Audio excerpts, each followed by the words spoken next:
ভাগনা ভাগনা করে মায়, ভাগনা গেল কাদের নাই, ওরে ভাগনা ঘরে হায়। আচ্ছা, তো সেখানে ভিডিও কল রেকর্ডিং দেখা গেল যে ভাগনার সাথে সমুদ্র সৈকতে গেছিল। তো সেখানে কি চেয়েছিল, অ্যাকচুয়ালি ফারিয়াকে সারা জীবনের জন্য বন্দি করার একটা প্ল্যান ছিল। পুরোপুরি ফারিয়ার নামে দোষ, কারণ ভাগনা যদি সমুদ্র সৈকতে গেছে, যেটা বললো ভিডিওতে, ভাগনাও সমুদ্র সৈকতে ছিল এবং চেষ্টা করেছিল ফারিয়ার সাথে ভাগনার একটা রিলেশন করিয়ে দেওয়ার। এদিকে ফারিয়াকে মদ খাইয়ে দিয়েছে, ফারিয়া মদ খেয়ে বমি করছে, আর সেখানে সেই জায়গাতেই ভাগনা প্রেজেন্ট ছিল। তখনও প্রেমটা হয় নাই, তখনও নাকি চেষ্টা করছিল ভাগনার মনটা যেন ফারিয়ার দিকে যায়। এটা একটা ভেডপ মিথ্যে কথা। ভাগনার সাথে ও কথা আগের থেকেই ছিল, যেটা ও বলল যে ফারিয়ার প্রতি ওর কি বলে 4 বছর ধরে এক জায়গা দেয়। 4 বছর হলে তো 24, 25, 26 এর আগের থেকেই প্রেম ছিল। মানে মোটামুটি 23-এই কিন্তু কথাটা ও ব্লগার এমকে বলেছিল আমার জীবনও কেউ আছে। হ্যাঁ, তো 23, 24, 25, 26 ওদের সাথে যে কথাগুলি হয়েছে, এটা মোটামুটি 25 থেকেই আমরা ধরে নেব, 25-এর লাস্টে হয়েছে। তাহলে হয়তো 23 থেকেই ওর জীবনের কিন্তু উন্নতি সব কিছু শুরু 23 থেকে। তাই মোটামুটি ধরে নিতে পারি সে 22-এর শেষ থেকেই বা 23-এর প্রথম দিক থেকে ওর সাথে ভাগনা রিলেশন মোটামুটি হয়ে গেছে। তো সেইখানে দাঁড়িয়ে ভাগনা ব্যাঙ্গালোরে গেল, কান্নাকাটি সবই আমরা দেখলাম। হঠাৎ করে ও ফারিয়ার সাথে সমুদ্র সৈকতে কখন গেছে? 2024-এ গেছে, তাই তো? 24-এর ডিসেম্বরে বোধহয় গেছে। তাহলে ভাগনার সাথে ওর সম্পর্ক যেখানে অলরেডি স্থাপিত হয়ে গেছে, 23-24 2 বছর অলরেডি চলে গেছে, হঠাৎ করে আমি যার সাথে প্রেম করছি তার কাছে আমি আরেকটাকে দিয়ে দেবো যে তুমি একে গ্রহণ করো। ফারিয়ার সাথে ফোকলার রিলেশন, ফারিয়ার সাথে ভাগনা রিলেশন, এটা কিছুই না। এটা ছিল একটা মানে চোখ ঘুরানো ভিডিও বা চোখ ঘুরানো কথা। বর যদি বলতো তোমার সাথে ভাগনা গেছে কি না, বা কখনো ধরা পড়তো, তাহলে বলতে পারতো যে আমার জন্য ভাগনা যায় নাই, ভাগনা গেছে ফারিয়ার জন্য, বা আমার সাথে কোনো ভাগনা রিলেশন নেই, ভাগনার সম্পর্ক আছে ফারিয়ার সাথে। আর বাই চান্স ফারিয়ার সাথে ভাগনার কোনো সম্পর্ক হয়েও যায়, তাহলে মানে ঘরে একজন বাইরে একজন, হ্যাঁ, ঘরওয়ালি বাহারওয়ালি খেলটা খেলতে সুবিধা হতো, ওই কারণে গেছে। ভাগনার প্রতি ওর ইন্টারেস্টটা অনেক আগেই আমরা জানি। 2023-এই যখন এই ব্লগার কেস করেছিল, তখন ওই গিন্নির গোয়েন্দাগারি রুম্পাকে ওইটা ফটো দেখিয়ে বলেছিল ভাগনার জন্য মেয়ে খুঁজে হচ্ছে, এবং সেটা নিয়ে খুব কষ্ট মুখ করে বলেছিল। এবং সেটা নিয়ে যখন গিন্নির গোয়েন্দারি ভিডিও করেছিল, তখনও কিন্তু এই ছোটদি ভাই খুব মানে খুব জোরে প্রোটেস্ট করেছিল। একটা ছোট্ট কথা নিয়ে এত বাজে করে ভিডিও, তখন সুন্দর কথা বলেছে। গিন্নির গোয়েন্দার একটা one of the best controversy creator, যে কারোরকে না চেটে, কারোর বাড়িতে না গিয়ে, কাউকে তোয়াক্কা না করে সত্য কথাটা এবং খুব জাস্টিফাই হইতে লজিক্যাল ওয়েতে বলতে পারতো। খুব কম কন্ট্রোভার্সি ক্রিয়েটার আছে যারা কিনা শুধুমাত্র ব্রেইন দিয়ে খেলে। গিন্নির গোয়েন্দাগারি তাদের মধ্যে একজন ছিল, এবং যা ও মানে অ্যাজাম্পশন করেছে চিরকাল সেটা দেখেছি, কিছুদিন পরে হলো ঠিক হয়েছে। এই ব্লগার এমের সাথে তার ভাইয়ের যে রিলেশনটা অন্যরকম। প্রথম যখন এই ভিডিওটা করেছিল, তখন আমারও মনে হয়েছে কি নিকৃষ্ট কথাবার্তা, ভাই ডাকে কি করে গো এরকম করে বলে। এবং আমি একটা ভিডিওতে বলেছিলাম, কিছু কিছু লোক ভিডিও করছে আর বলছে ভাইয়ের সাথে সম্পর্ক, ছি এরকম মনোভাব আসে কেন? ঠিক যেমনি আমার সহকেটার যখন ভাগনা মোয়ে মোয়ে বলতো, তখন আমার খুব খারাপ লাগতো। কি গো তোমরা, মনে মনে ভাবতাম, ভিডিওতে কখনো কিছু বলিনি, যে এইরকম চিন্তাধারা আসে কোথার থেকে, এতটা মানে কথা বলা ঠিক না, এরকম মনে হতো। যাই হোক, পরে দেখলাম ভাই এবং ভাগনা দুজনেই খুব দারুণভাবে উপস্থিত। তো সেখানে ফারিয়াকে চিরকালের জন্য একদম নিংড়ে একদম গামছাবন্দি করে রাখার জন্যই কিন্তু এই প্ল্যানটা খেলা হয়েছিল। ফারিয়া সেই ফাঁদে পা দেয়নি, মদ খেয়ে উল্টেছিল, আর কিছু করতে পারেনি। আর সাথে তার ভাগনাও ঘুরতে গেছে, তার জন্যই তো সবচেয়ে বেশি ফারিয়াকে ভয় পায়, সবচেয়ে বেশি ফারিয়াকে। কারণ ফারিয়া যা জানে, বা ফারিয়া যা দিয়ে চোখে দেখেছে, বা ফারিয়া যে ফোন কল শুনেছে, সেগুলি তো বোঝাই যায়। আর ফারিয়া মুখটা বন্ধ রেখেছে, নাহলে ফারিয়ার কাছে ফারিয়ার ফোনটা দেখলে পরে, এই যেটা আমরা 2025-এ ইনফ্যাক্ট ব্লগার এমের সাথে ওই ব্যাপারে আমার কথা হয়েছিল, যে ফারিয়া সবটুকুনি জানে, সব জানে এর ব্যাপারে। তাই তো ফারিয়াকে হাই হুই লিগ্যাল স্টেপ অনেক কিছু ভয় দেখিয়েছে, যাতে ফারিয়া ত্রুটিটা আর কিছু হলেই পমপমের ক্যারেক্টার নিয়ে কথা বলে, কারণ পমপমের কোনো কিছু ও জানে এবং সেটা ব্ল্যাকমেলিং করতে ও দ্বিধাবোধ করে না। আর কোনো মেয়ে চাইবে না তার স্বামীর নিন্দা সোশ্যাল মিডিয়ায় আসুক। হ্যাঁ, ওই দুই দিদির এসেছে, আহা গো কি কষ্ট লাগে, একজনের বর মদ খেয়ে উল্টে থাকে, আরেকজন বিবস্ত্র হলো বউকে দেখেন। আহা, স্বামীদের মানে সিঁতির সিঁদুরের কি সম্মান। আসল কথা এরা সিঁথি সিঁদুর মানে জানে না তো। সিঁদুর এক একজন অনেকবার করে পরে, অনেকের হাতে পড়ে।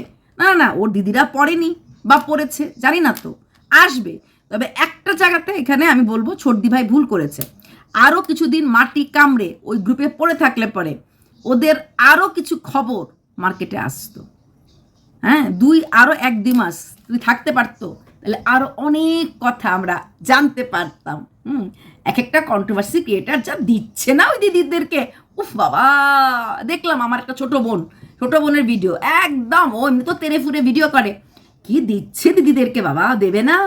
ওরা ড্রাইভারদেরকে ঘেন্না করে, ওরা হাই প্রোফাইল। অনেকে আবার বলছে এদের মুখের ভাষা তো নোংরা, ভাবলেও ঘেন্না লাগে। না গো, ওদেরকে বকো না, এটা ওদের আপব্রিঙ্গিং, ওদের মা বাপ শিখিয়েছে। দেখো একটা বাচ্চা ছোট থেকে যা দেখে যা শেখে সেই আজকে ব্লগার এর চরিত্রটা খারাপ, আমরা সবাই বলি চরিত্র খারাপ কেন? ও ছোটবেলায় দেখেছে ওর বাবার সাথে বাবার ভাইজিকে একদম নেকেড অবস্থায় শুতে, যেটা আমরা ওর ভিডিওতে শুনেছি। ওর মার এর সঙ্গে তার সঙ্গে অ্যাফেয়ার ও দেখেছে, মা পালিয়ে গেছে বিয়ের পরে। ওর এগুলি দেখার পর ও যেই পরিবেশে বড় হয়েছে, আমি ওকে সবসময় বলি, ও যেই পরিবেশে বড় হয়েছে, যা দেখে বড় হয়েছে, যা শিখেছে সেটাই তো। প্লাস কাকি শাশুড়ি একটা থাকে বাড়ির সাথে, তারও নাকি ইন্টুকুলুকুলু আছে জুনিয়রের সাথে, তাহলে ও তো এগুলি দেখছে। ওই পরিবেশ ওই বাড়ি দেখার পর ওদের আপব্রিঙ্গিং, প্লিজ তোমরা ওদেরকে খারাপ বলো না, ওদের কোনো দোষ নেই, ওদের পরিবেশ এইরকম। হয় না কিছু কিছু পরিবার থাকে গুন্ডা, ওদের ভাই কি ভাই গুন্ডা, কারণ ওরা গুন্ডামিটাই গর্ব করে বলে। ঠিক যাদের পরিবেশ খারাপ, যাদের মা বাবারও এরকম অবস্থা, যেরকম ব্লগার এম, আজকে ব্লগার এমের ক্যারেক্টার কোনদিনই খারাপ হতো না। পৃথিবীর কোনো মা তার মেয়েকে বলতে পারে না যা করবার কর, ঘরে বসে কর, আর তুই আমার ফোনটা ইউজ কর। কোনো মা হলে ঠাটিয়ে থাপ্পড় লাগিয়ে বলতো যে এক থাপ্পড় লাগাবো, যে ভুল আমি করেছি তুই কোনোদিন এই ভুল করিস না, এতে জীবন খোলাছলা হয়ে যায়। বলেছে? বলেনি। আবার ভিডিও করে এসে আমি গো সুখের পায়রা গো বলতে শুরু করে দিয়েছিল। তো ওরা নির্লজ্জ ব্যয়। আজকে দেখলাম মা আবার মেয়েকে নির্লজ্জ বলছে, কারণ মেয়ের প্রচণ্ড গ্যাস্ট্রিক অ্যাসিডিটি পেন হচ্ছে, গ্যাস্ট্রিকের থেকেই হচ্ছে অ্যাসিডিটি পেন, তারপরে আবার সিঙ্গারা খাচ্ছে, তাতে ওর মার বলছে দেখেছো তো একটু কি পেটে ব্যথা। এগুলি অভ্যস্ত জীবনে সমস্ত ব্যথা। এই যে ফুকছে, এই যে বাইরে যায়, তখন তো বুঝতাম না, রোজ বাইরে যায়, আমি ভাবতাম কন্টেন্টে চলে, এখন তো বুঝেই গেলাম শুধু ফুকে। দিনে 20-22টা ফোকা, 4টিখানি কথা না। 20-22টা ফোকা, 4টিখানি কথা না। তো এত কাজ করতে পারে কি করে? ওই ফুকতে থাকে কাজ করতে থাকে হয়ে যায়। আর মেয়েকে দিয়ে মাকে ওপরে পাঠিয়ে দেয়। হ্যাঁ, নিচে ওরা ফোকে, মেয়ে মামা ঠাম্মা দাদুর কাছে চলে যায়, তো ওই সময় ফুকে, মানে ফোকার টাইমগুলি বার করে নেয়। স্কুলে যাচ্ছে, টিউশন পড়াচ্ছে, স্টুডেন্ট আসছে, কখনো ঘরে কখনো বাইরে বসে ফোকে। আর সত্যি কথা যে এত কষ্ট করে রোজগার করছে, দিন রাত খেটে। আজকে দেখলাম একটা বেডশিটের দাম, একটা মানুষ বলছে তুমি যে দামটা দিয়ে বিক্রি করছো আমি এর থেকে অনেক কম 700 টাকা দিয়ে কিনেছি। তো যেই কষ্ট করে, অবশ্যই পরিশ্রম, বেডশিটগুলি আনা, রিলস করা, অ্যাড্রেস লেখা, প্যাকেজিং পাঠানো, নো ডাউট যে কোনো কাজ কষ্টকর, যে কোনো কাজ পরিশ্রম দরকার পড়ে, কিন্তু সেই পরিশ্রমের টাকাগুলি চলে যাচ্ছে।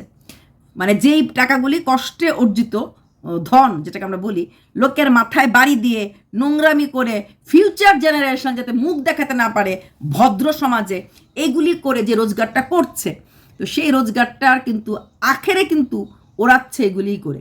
তো এত কিছু ধোঁয়া জীবনে, চারিদিকে ধোঁয়া, তো সেই ধোঁয়াতে জীবনটা যে কতটা ধোঁয়াটে হয়ে যাচ্ছে, আর তার ফিউচারটা কি সেটা ভাবলেও ভয় লাগে, তাই না?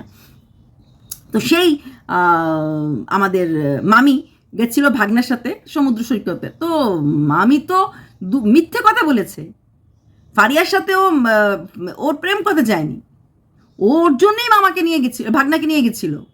ভাব দেখিয়েছে যে ফারিয়ার সাথে একটু কিছু করলে ফারিয়া যে একটু হ্যালো হয়, কারণ এটা খেয়ে থাকলে তো মানুষ অনেক সময় কিছু বলে ফেলে। একটা ডিপ্রেসড মুডে যদি কেউ তারপর আবার খেয়েও থাকে, তখন কিন্তু অনেক কিছুই করতে পারে। তো তো এর জন্য নিয়ে গেছিল। ওর সাথে তো 2 বছর আগের থেকে নিজে বলেছে, যেটা শুনেছি 4 বছর ধরে এক জায়গায় ঠাই দাঁড়িয়ে আছে, ওকে কেউ হিলাতে পারেনি। শালা প্রেম কারে কয় দেখছো? হ্যাঁ মামে, wait wait wait wait wait wait, ভাগনা এখনো রোজগার করে না, বুঝতে পেরেছ? আর একটা 20-21 বছর 22 বছরের মেয়ে যখন আসবে, 5-6 বছর ওয়েট করো, ছেলেটা 30-এ পা দেবে, মামি আমার বুড়ি, মামি আমার বুড়ি বলে ছেড়ে চলে যাবে। যে ব্লগারে বলে না, কথা দিলাম, সবার সম্মুখে কথা দিলাম, তোমাকে ছেড়ে আমি কোথাও যাব না। নেবেটাকে, যাব না কি, নেবেটাকে? হুলি তো নিল না, মেয়ের জন্য তো হুলি নিল না, অন্য কত দূর চাই। এখন তো ওর বয়স বেড়ে, আজকে বললো তুমি তো আর রিলস করো না, এখন আর মোটা হলে কি হয়, কারণ হুল নাকি চেয়েছিল ও একটু রোগা হোক, তাই আজকে বলে দিল তুমি যখন আর রিলস করো না, তাহলে আমার আর মোটার ধার ধারি না, তাই আমি হাঁটবো না, আগে আমি রোগা, হ্যাঁ আগে 5 কিলো কমাবো বলে ছাদের মধ্যে স্কেটিং হতো, ভুলিনি, ভুললে হবে? আমরা তার গোপন তথ্য কালেক্ট করে ফাঁস করে ভিডিও করি না, আমরা ভিডিওগুলি মনে রেখে খাটনি খেটে ব্রেন লাগিয়ে পরিশ্রম করে ভিডিও করি, ভাওতামি দিয়েও ভিডিও করি না। তো সেই তখন রোগা হয়েছিল, এখন তো রোগা হওয়ার দরকার নেই। আর যাব না মানে কি, যেতে হলে নিতে লাগবে, নেওয়ার মতো লোক তো নাই। আর ওইসব লোক যারা আসবে নেওয়ার জন্য, ওই কুচপাল কি 1 নাইট স্ট্যান্ড, 15 নাইট স্ট্যান্ড, 1 মাস 2 মাস নাইট স্ট্যান্ড, এমন প্রচুর ঘটনা হচ্ছে। মেয়ের জন্য বিয়েলাপ এসেছিল, এই তো ইউপির ঘটনা, তো নিউজে অনেকবার এসেছে। ফোন করতো, শাশুড়ির সঙ্গে কথা বলতো মেয়ের জামাই, তারপর শাশুড়ি নিয়েই মেয়ের জামাই পালিয়ে গেল। ওদের তো খুব কম বয়সে বিয়ে হয়, শাশুড়ির যখন 12-13 বছরে বিয়ে হয়ে গেছে, তো তারপরে 14 বছরের মা হয়ে গেছে, যা হয়। আর জামাইয়ের বয়সও 7-8 বছরের বড়ই হবে, মানে দুজনে শাশুড়ির জামাইয়ের হয়তো বয়স ডিফারেন্স সেরকম বেশি ছিল না, 5-6 বছরের বড় শাশুড়ি ছিল। হ্যাঁ, তো সেইখানে দাঁড়িয়ে শাশুড়ি লাপাতা উইথ মেয়ের গোল্ড, 6 লাখ টাকা মেয়ের গোল্ড নিয়ে শাশুড়ি ভেগে গেল কার সাথে? হোনেওয়ালা মায়ার জামাইয়ের সাথে। চরিত্র কাকে বলে? তো কি হয়েছে, রেখেছে?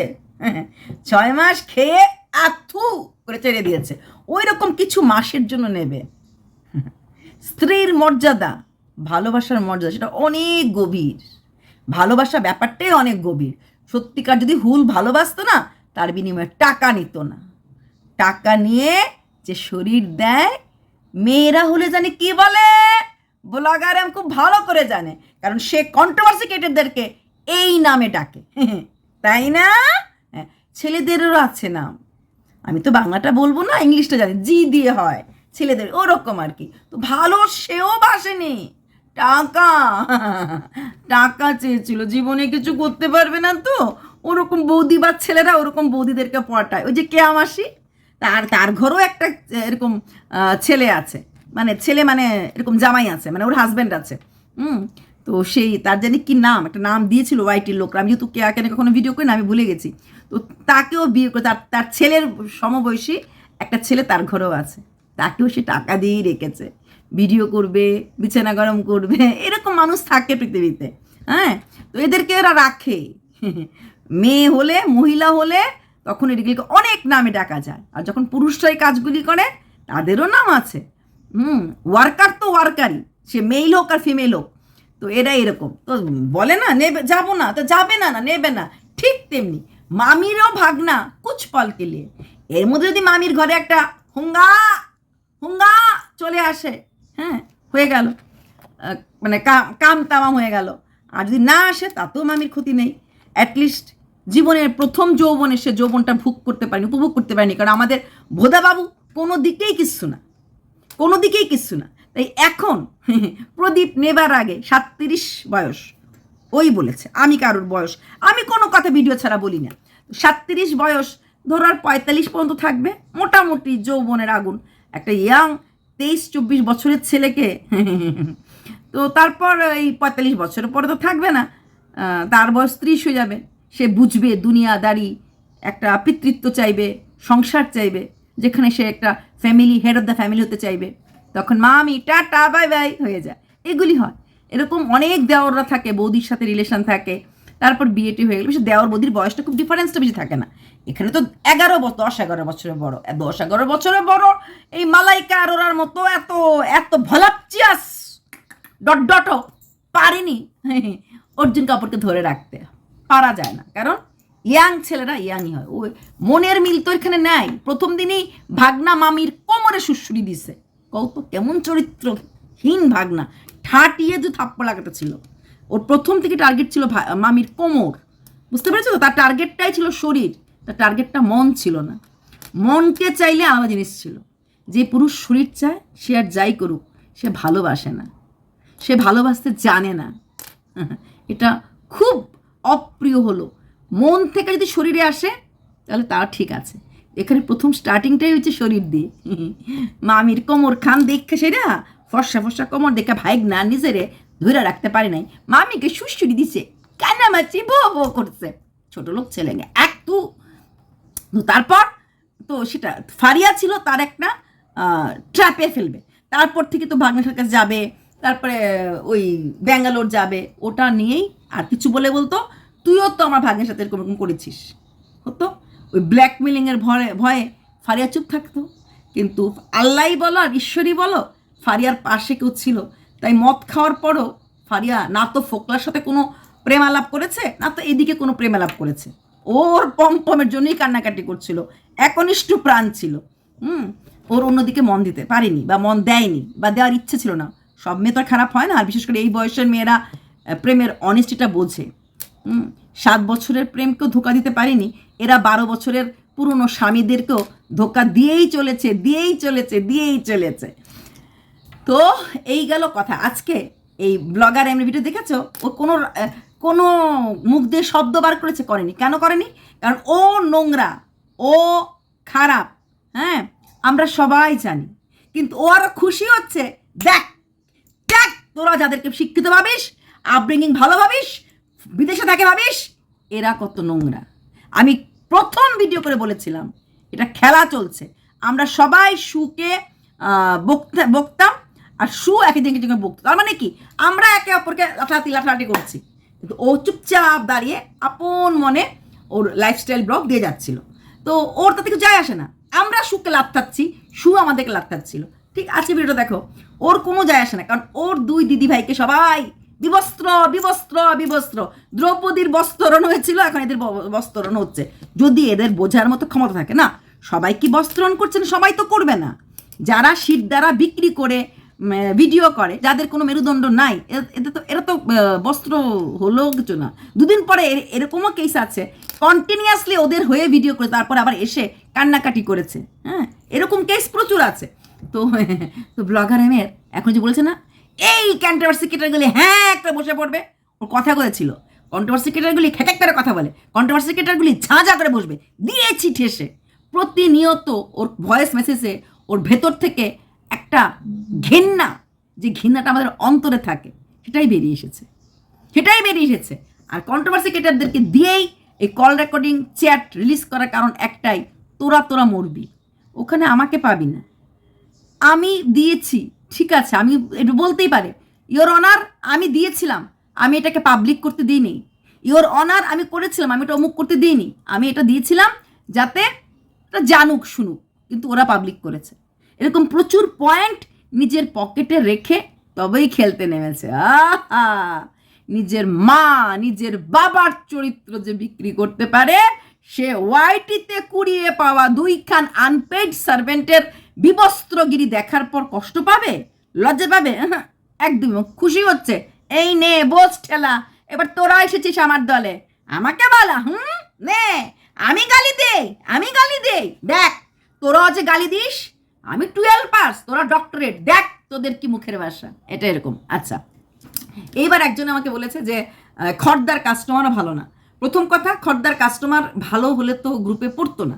লোভ, পাবলিসিটির লোভ, বড় ব্লগের সাথে মেশার লোভ, যেই লোভে প্রত্যেকটা কন্ট্রোভার্সি ক্রিয়েটর এখন পর্যন্ত জুড়ে আছে।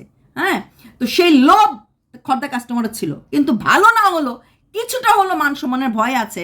ওই দিনের পর তাকে আর নাক মুখ উঁচে, ওই দিন সে লাইভে এসেছিল তার কথাগুলির সত্যতা বলতে, এবং সেই কথাগুলির সত্যতার পরিচয় পেয়ে গেছি।